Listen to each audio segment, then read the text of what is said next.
This video is brought to you by Squarespace. If you need a website or domain, check out squarespace.com for an all-in-one solution. Hey everyone, and welcome back to a new video. Have you looked at someone else's photography and thought to yourself, how the heck did they get that nice blurry background? Why don't my photos look like that? In this video, I'm going to show you the equipment, settings, and creative choices that you can make that will make the backgrounds to your photos blurry in camera. Don't forget to stay for my bonus tip, where I dispel the myth that larger sensors create blurrier backgrounds, and I'll show you what actually happens. My name is Simon d'Entremont, and I'm a professional nature and wildlife photographer living in Eastern Canada. I make weekly videos giving you photo tips or taking you behind the scenes for wildlife and nature photography. Subscribe if you want to see more.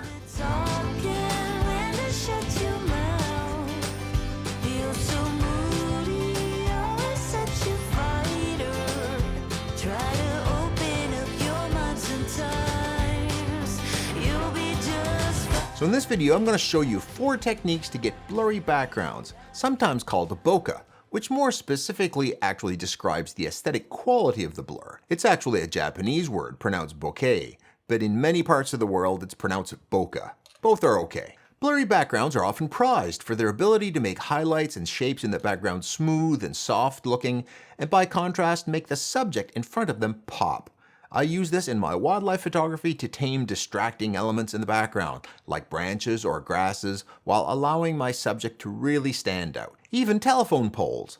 Now, not all photography genres want or need this effect, but in some, like portraiture or wildlife, it's often prized. So let's start off with what makes the backgrounds blurry in the first place. So what I tell you later makes a lot more sense. Most of what causes a blurry background comes from being out of focus. The more out of focus, the blurrier. If I take a photo of this lineup of batteries, for example, notice how the farther the battery is back from the one in focus, the blurrier it is. Now this is the opposite of what's in focus. What's within what's called the depth of field. That's the part of the image within acceptable focus. To get a blurrier background, we need more out of focusedness, if you'll pardon me for inventing a word. I use this visual for understanding depth of field and its impact on backgrounds.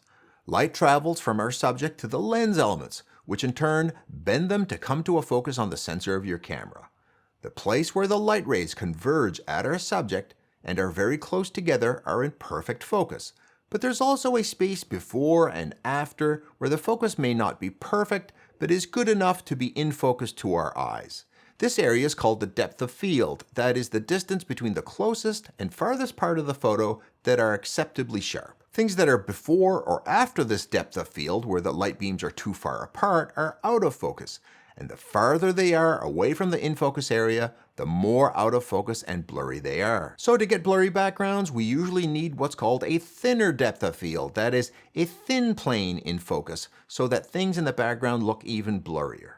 But I'm also going to show you how to get a blurrier background with the same depth of field. So there are 4 ways that we can achieve blurrier backgrounds in our photography. Let's look at number 1. The first way to get a thinner depth of field and hence a blurrier background is to use a wider aperture on your lens.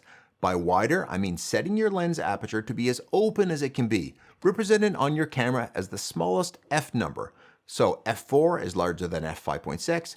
f2.8 is larger again. In the example we used earlier, if we open up the aperture of the lens, we see that the light rays represented by the lines here converge at a steeper angle. This creates a thinner plane of acceptable focus, a shallower depth of field.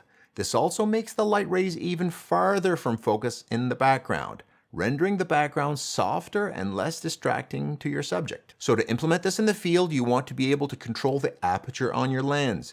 You can either shoot in manual, where you set the aperture, shutter speed, and ISO, or you can shoot in aperture priority, AV on most cameras. That's where you set the aperture and the camera picks the shutter speed needed to balance the exposure. Set the aperture on your lens to a small f number like 2.8 or even lower if your lens allows. Now when it comes to aperture, there's also an equipment choice variable here. How wide you can open up your aperture and get a blurry background from it will depend on the maximum aperture of your lens. Most lenses have variable apertures that can be adjusted, but they all have one thing in common, a maximum aperture to which they can be set. This is usually written right on the lens. This is often a prized attribute of a lens, as on top of gathering more light, it can blur the background even more, and in some genres, this is highly valued. Now, while not always the case, prime lenses, that is, lenses with a fixed focal length, like this fixed 50mm lens and this fixed 500mm lens, are often offered with faster apertures than zoom lenses. So this 500mm lens is an f4, which would make for blurrier backgrounds than a similar 500mm zoom lens that would often have the largest aperture at f5.6 or 6.3. This 50mm lens has a maximum aperture of f1.4. This allows for very blurry backgrounds compared to a similar focal length shot at f4, for example, like in these two photos. So in short, use lenses with large maximum apertures for smooth, blurry backgrounds and set them at their maximum or widest aperture for the maximum effect. The next choice you can make to make a blurrier background is your choice of focal length.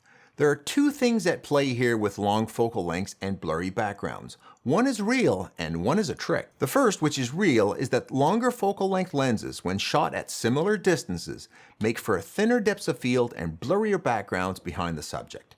If we look at our visual here, the longer focal length's magnification in effect brings the subject in closer and makes steeper light rays, which in turn makes for shallower depths of field and blurrier backgrounds. I use this effect all the time in my wildlife photography, where I use long lenses to blur out the background and make the subject pop from the frame. I'd like to thank the sponsor of this video, Squarespace. I use Squarespace to make my very own website, and it was easy. They have lots of templates to choose from, or you can customize pages with easy drag and drop sections for photos, videos, clickable buttons, texts, or links. When I recently added tours to Botswana to my offerings, it was easy to add a new page to my website with photos, videos, and give some profile on my website with links right to my homepage. You can even get people to subscribe to your newsletter and offer them a free download in return if you wish, like I've done. Head to squarespace.com for a free trial, and when you're ready to launch, go to squarespace.com/Simon to save 10% off your first purchase of a website or domain. Now, the second issue at play here is actually an illusion. If you try different focal length lenses but move to keep the subject the same size in the frame, the depth of field is actually the same, but yet the background looks blurrier. You may be thinking, what kind of magic is this? This is because as you increase the focal length, you're zooming in on the background as well.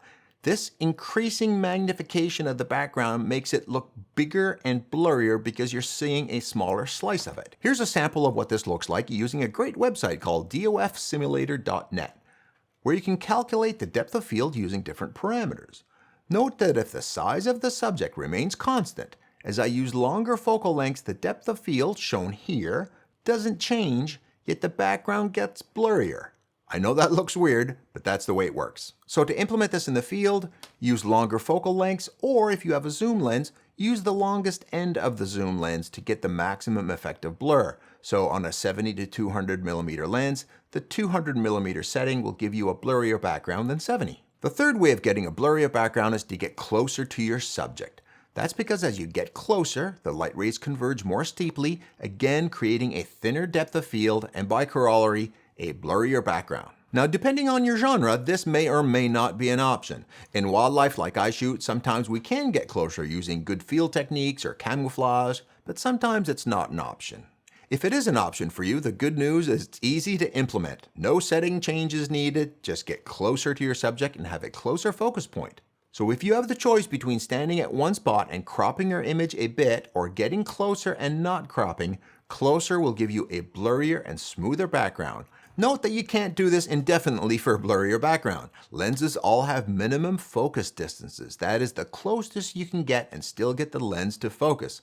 On wide-angle lenses, this may only be inches or centimeters, but on my big 500mm lens, the closest I can get to my subject and still focus is about 10 feet or 3 meters. Now there's another trick you can use to get a blurry background that actually doesn't involve getting a thinner depth of field, and that is getting the background farther away behind your subject.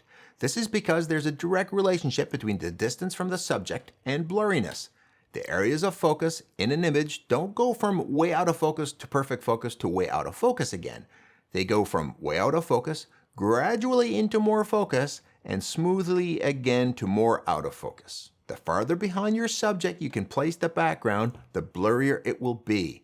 I use this technique all the time in wildlife photography, where I'll move sideways around the subject to get an angle where the background can be further and more out of focus. For example, while photographing bee eaters in Botswana, by positioning the boat such that the background was put way into the distance, we could get a photo that went from this, with grasses right behind the subject, to this, where the background is several hundred meters away. The one with the cleaner background just makes the subject pop from the frame and is now clearly the star of the show rather than having to compete with the busy background. So the technique here is either to move your subject away from the background or position yourself to have the background farther away from your subject by choosing a different vantage point. For example, if you're photographing someone in front of a wall, rather than standing 90 degrees to it right directly in front of it, move to the side and get some distance between your subject and the background. And I promised you a bonus tip, and that's to dispel a myth about sensor sizes and depth of field. While photos coming from cameras with larger sensors seem to have blurrier backgrounds, it's not actually the sensor size that's affecting the quality of the background. The image circle projected into the camera by the same lens when using a full frame and a crop sensor camera is exactly the same. The only difference is that the full frame camera is capturing a larger field of view than the crop sensor. The background blur in the two images is the same. But here's the rub. The larger sensor, because it's capturing a wider field of view, often makes you get closer to the subject to fill the frame. As we learned earlier, getting closer will indeed make the background blurrier. So it's the getting closer that makes the background blurrier, not the sensor size. There's nothing in the physics of a large sensor that blurs the background, as the quality of the background transmitted through the lens is the same, regardless of what sensor size captures it after that. If you want to learn more about sensor sizes, the differences it makes for your photography, and the pros and cons of each, I have a whole video on that subject, which you can check out right here. If you found this video deserving, give it a like and YouTube will show it to even more people, helping others in their photography journey. I hope you can use this information to go out there and get your own unique and amazing photos. I know you can do it.